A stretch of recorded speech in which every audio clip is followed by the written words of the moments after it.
Lene, hi. Hello, How are you doing? I'm good. How are you? I'm very well, thank you. So, yeah, I mean, this is really to chat about your journey and your amazing transformation because we started this in February.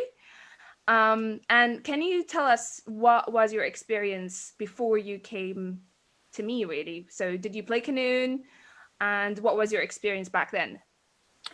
I had played Qanun for a very short time, just a couple of months. And I had never had any background in music before. I have Right.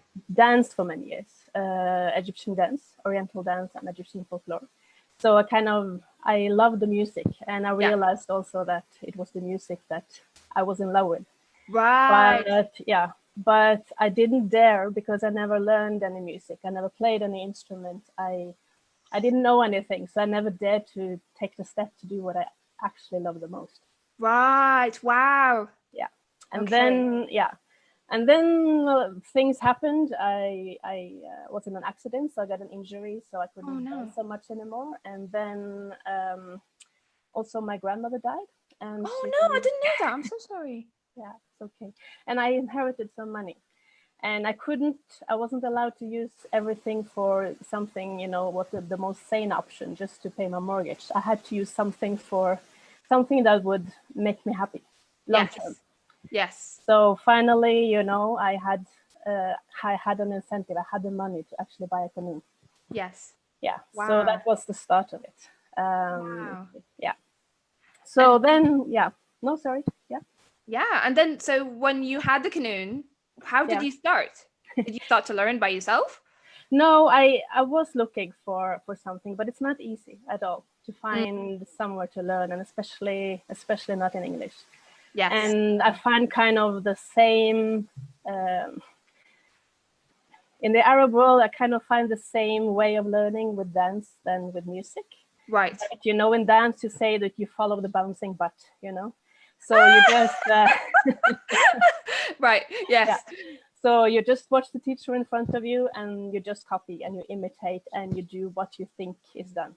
And Okay. then you have to do that for a long time, and then you have to kind of analyze yourself. What is Right. actually happening? And how can you get that feeling of it? And Uh-huh. how can So it's a long process. Right. And yeah, and it's difficult. So yeah, and also with learning makamat, I never learned Mm, any music theory before, and I was searching for someone who could teach me, because I couldn't just play something and then get it. I needed yes. someone to explain something, to Mm, make me have some kind of, yeah, something to put my knowledge on. yes. So and then I come over your course, your Macam course, and that changed everything really for me.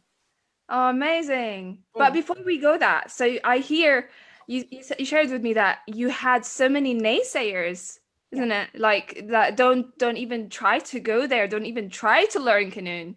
Can you share a Exactly. bit more about that?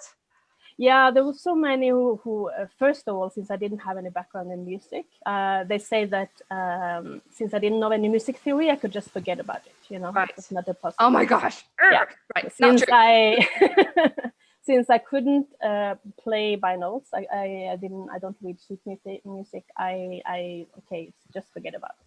Right. Or since I had not played an instrument before, neither guitar or piano or anything, forget it. This is the most difficult instrument in the world, I was told. Yeah. So, but and also, like for example, for me, the Qanun has always been what has touched my heart most. Yes. And I can relate to that. yeah. And there's especially one Qanun player I have danced a lot with. He's a Forstede. He's dead now. His name is Abu Salam. He's from Morocco, but he lived in Granada in Oh, Spain. beautiful. Yeah, and I could listen to him for days, and listen to him play Yes. Takasim was like the most amazing thing in the world for me. Amazing. Yeah, but then also I was told, but you can forget about playing Takasim until you have played for 8-10 years. It's Right. yeah. Okay. Wow. So what did you find out? Did you find any of that true once you started working with me? No.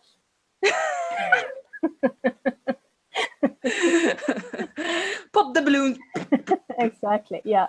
No, I still can't read sheet music. I still don't know music theory, but I know all my makamat. I can play takasim. I can play music. I can ornament. I can understand what is what and why.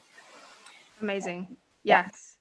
So just to give people some context, so that so I started something called Qanun Secrets Academy, which is very similar to the Qanun family membership, which basically is the door of which is open now. And for the Qanun Secrets Academy is really, it's the difference between the two is that it's like a concert, and it's just depends on what seat you get. So for the Qanun Secret Academy, they got a bit of the front row, so they got more of interaction with me, which is, but everybody is seeing the same thing, you know. So, and which is the Qanun family membership. And Lene was part of Qanun Secret Academy, which happened in February, and we wrapped up March, isn't it? And yeah, so it was really amazing to see that how much inhibition there is before you even get started, you know, just like how much you become emotionally loaded, and you have to sort of unpack. And I think the amount of times that I told you guys that it's okay, isn't it? It's okay. It's okay that just that there is an easier way and an easier path, that well, you don't have to you know, sort of just look at the teacher and imitate and hope for the best that you're getting it.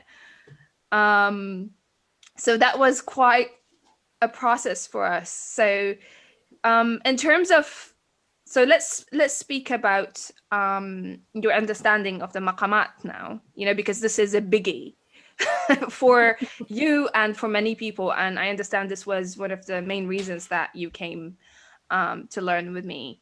Initially, yes. Yes. Yes. So share a bit about more that. So we see people from Syria, and hi Nicola, hi Muhammad, hi Lara, and Ladila from Algeria. Amazing. So we've got amazing people here. Welcome everyone. So yeah, yeah. So what was your journey with the maqamat, particularly with the maqam building block system? Yeah, like I was a bit hesitant when you talk about it before we started, because you said, you know, no, it's just like Lego and my 9-year-old can do it, you know, you understand. Yeah, So I yeah. was like, yeah, right. Okay, so I'm going to be more, you know, more unintelligent than a 9-year-old. But She was talking about my son, by the way, because I was like, even my 9-year-old son can get it. Yeah, no, but it's true, actually. I'm amazed. It works. It really works. And the thing, when, you know, the way you structured it, that you first just work on the building blocks and singing them and embodying them. Yeah, it takes time for me. I was like a bit one of my student colleagues in the academy, she would took like 5 minutes and then she knew all of them. So it felt she didn't like, take 5 minutes. I know you're talking about. That wasn't 5 minutes. okay, 15 maybe. Yeah, but we all learn differently. But I realized that being consistent and working on them every day, and not at least singing them, you know, Yes. it helps a lot. Yes. So yeah, I now, like, I have them, you know, on any note you want to start to play. I have the intervals embodied, and then Yes. you know, the next step when you put them together in the maqamat, that's Yes. also, it's very I find it easy. It's actually easy to understand. And like, also when I have embodied the Lego pieces, it's quite easy to just play around with it, really. So when I then start to work with Takazin, it's I don't know, the thing that seemed like the most unattainable thing in the world, you know, it is difficult, of course. Which is the improvisation. Yeah, and it's going to take a lot of time to really master the art of it. But I have started, and I Have. understand what I'm doing, and yeah, that's good. It's amazing. I mean, honestly, Lean's evolution has been huge, you know, from, you know, with the confidence and with the understanding of the maqamat, with the understanding of, you know, because I just want to go to the maqam type thing just to explain it to those people who's never heard me speak about it. So what's a building block, in case you're wondering, because this is a terminology that I coined. So Arabic music is made of many scales that I think of as musical Lego, musical building blocks. That this is it. And people are, you know, so scattered. They just like they think they need to learn everything, you know, and you're being told that there are thousands of maqamat, isn't it? And that you have to master all of them. And then you think that, oh my gosh, I'm gonna fall into a well and I'm never gonna come out. And it's just like it's impossible.